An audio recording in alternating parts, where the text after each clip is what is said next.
আসসালামু আলাইকুম সবাইকে গুড মর্নিং। সবাই কেমন আছো? আশা করি তোমরা সবাই খুব ভালো আছো। আলহামদুলিল্লাহ আমি অনেক ভালো আছি। তো এই যে দেখো ওদের পুচকি সোনা কিন্তু ঘুমাইতেছে, এখনও ঘুম থেকে উঠিনি আর আমি কাজ করতেছিলাম, কারণ ও উঠলে তো ওকে ধরতে হবে। তো ভাবলাম আগে আগে কাজ করি। তো দেখো এখানে এলো বাবুর যত যা লাগবে আমি এক সাইডে রেখে দিয়েছি যাতে পরে খোঁজাখুঁজি করা না লাগে। এদিকে দেখো কত সুন্দর ফুল, এগুলো কিন্তু প্লাস্টিকের ফুল। আর এই যে দেখো এটা কিন্তু তাজা ফুল, আর এটা দিয়েছিল বাবুর পুপু, দিয়েছিল একটা কানের দুল দিয়েছিল। তো এভাবে সাজিয়ে রেখে দিয়েছিলাম যেহেতু উনি গিফট দিয়েছে, তো এভাবে রেখে দিয়েছি, আমরা এখনও সরাইনি। তো ভাবলাম আমি সকালে কী কাজ করবো আর সেটাও তোমাদেরকে শেয়ার করবো। তো দেখো এগুলো হলো বাবুর ড্রেস, ব্যাগের ভিতরে সেলও, তো সেগুলো আমি আবার একটু সুন্দর করে রাখবো কারণ এগুলো এখন আমার প্রয়োজন নাই। আর এগুলো হলো হসপিটালে সেলের সময় সেই সময় ড্রেসগুলো, তো এখনও নামানো হয়নি, ঠিক আছে। তো ভাবলাম এখন আপাতত এভাবে রেখে দিয়ে ভিতরে ভাঁজ করে করে আর পরে হলো ঠিক করে পরে রাখবো আমার ভিতর। তো দেখে এখানে হলো বাবুর জন্য কত কিছু আছে দেখতেছো। মেয়েদের কিন্তু বিয়ের আগে সবসময় নিজের ড্রেস থাকে ব্যাগের ভিতরে, আর বিয়ের পরে কিন্তু সব কিছু বাচ্চার প্রয়োজনীয় জিনিস থাকে, দেখতে পাচ্ছ এখানে হলো গেঞ্জি সব কিছু। তো এখন হলো আমি এখানে গুছাবো, পরে আরও কাজ আছে আমার, কাপড় চোপড় ভাঁজ করবো। আর 2 ঝুড়ির মতন কাপড় চোপড় রয়েছে, অনেক দিন ধরে কাপড় চোপড় ভাঁজ করা হয় না, সেগুলো আমার পরিষ্কার করে রাখতে হবে।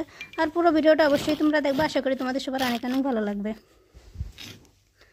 তো এই যে কাপড় চোপড়গুলো এখন আমি আটকাইতেছিলাম, মানে ব্যাগের ভিতরে চেন দিয়ে এক সাইডে করে আর ওইগুলো এক সাইডে রেখে দেব।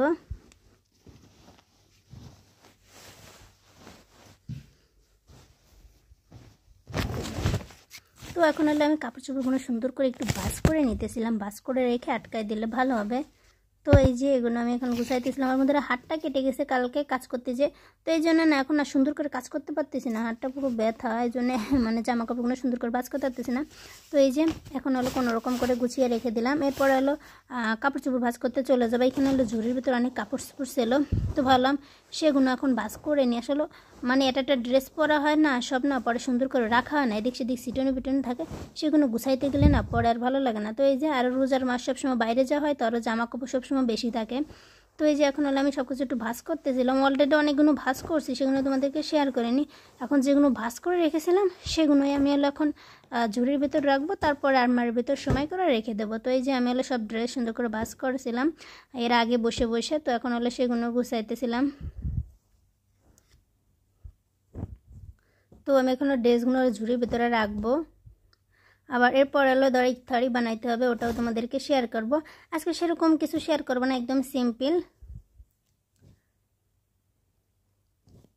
তো এই যে আমার কাজগুলো কিন্তু প্রায় করা হয়ে গেল, কাপড় চোপড়গুলো সুন্দর করে ভাঁজ করছি, এখন হলো সব কিছু রাখবো সুন্দর করে।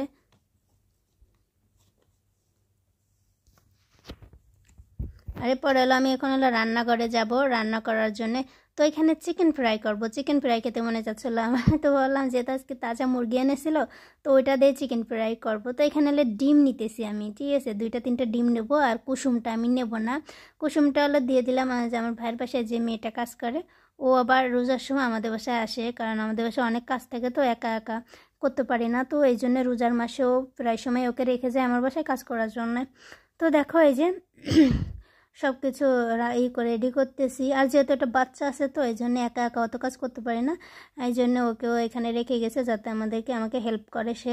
তো এই যে ও আমাকে সব কাজে হেল্প করে, আমি শুধু রান্নাবাড়া করি, আর হলো থালবাটি বাটি যত যা আছে মাজা ঘষা সব করে দেয়, আমাকে অনেক হেল্প করে। তো এদিকে দেখো এই যে চিকেন ফ্রাইয়ের ভিতরে হলো আমি দিতেছিলাম, আর সব কিছু দিয়ে টিয়ে মাখায় পরে ভেজে নেব আমি। তো ইফতারিতে হলো আজকে চিকেন ফ্রাই করতেছিলাম, এরপরে বেগুনও বানাইছি, ওটা তোমাদেরকে শেয়ার করতে ভুলে গেছি। হ্যাঁ, এরপরে একটা ফ্রুট সালাদ বানাইছিলাম, পরে একটা কেক বানিয়েছিলাম। তো অত কিছু না শেয়ার করা হয় না, কোনটা কি বানাবো কোনটা কীভাবে শেয়ার করবো ওগুলো না শেয়ার করা হয় না, যতটুকু পারি তোমাদেরকে অতটুকু আমি শেয়ার করি। তো এই যে দেখো আমার চিকেন ফ্রাই কিন্তু এখন রেডি হয়ে গেছে, এখন হলো মানে ভেজে নেবো আমি, ঠিক আছে। আর দেখো আমি পুরো শুকাই গেছি, ঠিক আছে, কদিনে না অনেক শুকাই গেছে, কারণ আমি অনেক অসুস্থ, আর এই জন্যে অনেক শুকাইও গেছি, মুখ চোখ একদম মানে কীরকম হয়ে গেছে আমার। তো দেখো এই যে চিকেন ফ্রাইগুলো কিন্তু হয়ে গেছে, এখন হলো আমি এগুলো করবো, ফ্রাই করে নেব। তো ওকে বলতেছিলাম তুই তেল গরম দে আর আমি ফ্রাই করব এখন। ও এখনও পারে না কাছে, অতটা কথা বোঝে না, ঠিক আছে। আর একে নিয়ে আসছে হলো আমি জানি না কোন দেশে, ঠিক আছে, কিন্তু ইংলিশ তারা বোঝে না, আর বাংলাদেশের মানুষ না একদমই মানে কি বলবো, এর আগেও একটা বাংলাদেশের মেয়ে ছিল আমার ভাইয়ের বাসায়, ওকে আমি এনে দিয়েছিলাম আমাদের দেশ থেকে, ঠিক আছে। কিন্তু মেয়েটা না পরে পলায় চলে গেছে, ঠিক আছে। এই জন্যই ভাবেছি আর বাঙালি মেয়েদেরকেই আনবো না বাসার কাজে। তো হলো এটা হলো ফিলিপিনি বা এরকম কিছু হবে। ওকে মানে অ্যাম্বাসির থেকে নিয়ে আসছিলো, কারণ এরা না অনেক ভালো হয়, ঠিক আছে। আর যাই হোক অত বিয়াদবি হয় না, সুন্দরভাবে কাজকর্ম করে, এরা অনেক ভালো হয়। তো এই জন্য বলছিলাম এবার। আর বাংলাদেশের মানুষজন একদমই ভালো লাগে না আমার কাছে, কারণ এরা হলো 2 দিন পর কাজ করে, ঠিক আছে। কাজ করার পরে কী হয় জানেন, যখন ওই একটা ছেলের সাথে পরিচিত হয় না, তার সাথে তখন তারা ভেগে যায়, ঠিক আছে। এরপরে মানুষের নামে বদনাম করে বেড়ায়, ঠিক আছে। এই জন্য হলো বাংলাদেশের মানুষকে বিদেশে না নাই উচিত।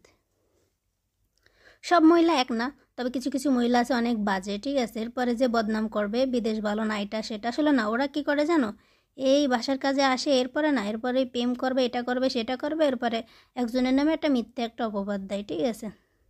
তো এই জন্য ওই মেয়েটাও 2 বছর ছিল, সে চলে গেছে। আর ভিডিওটা কেমন লেগেছে অবশ্যই তোমরা বলবা।